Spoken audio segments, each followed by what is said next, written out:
L'édito éco, Éric Le Boucher des Échos. Bonjour Éric. Bonjour Bruce. La Lettonie a reçu hier le feu vert de Bruxelles pour rentrer dans l'euro. Ce sera le 1er janvier prochain.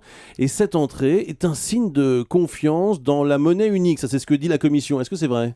Oui, en pleine crise, non terminée de la zone euro, cette entrée d'un 18e pays membre est quand même en effet un signe de confiance. Désormais, plus personne ne pense que la Grèce ou quelqu'un d'autre partira, provoquant l'éclatement de l'union monétaire. Tout le monde reste à bord et on a un nouveau venu venant du Nord, la Lettonie. Elle a fait tous les efforts, notamment budgétaires, pour respecter les fameux critères de Maastricht, prix, déficit, dette, taux d'intérêt.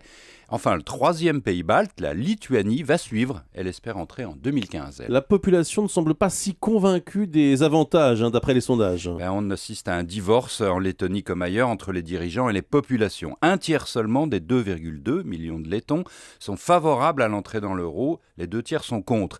Les opposants craignent une hausse des prix. Le gouvernement répond que l'inflation est retombée à 1,3%, ce qui n'est pas beaucoup. Il espère attirer les investissements comme ça s'est passé à côté, en Estonie, pays balte, qui a adopté l'euro, lui, en janvier 2011 et qui a vu ses investissements doubler, créant beaucoup d'emplois. Bruxelles met la Lettonie en exemple, comme un pays qui a réussi à sortir de la crise. Car en 2008, l'économie s'était effondrée. Riga a demandé du secours, l'Union européenne et au FMI qui ont fait un prêt. Le gouvernement a imposé l'austérité et 3 ans après, ça a marché. La croissance l'an dernier était la meilleure d'Europe, 5,6%. L'emprunt a été remboursé. Bruxelles veut croire que ça se passera comme ça en Grèce et au Portugal. La Lettonie était le bon élève de la rigueur.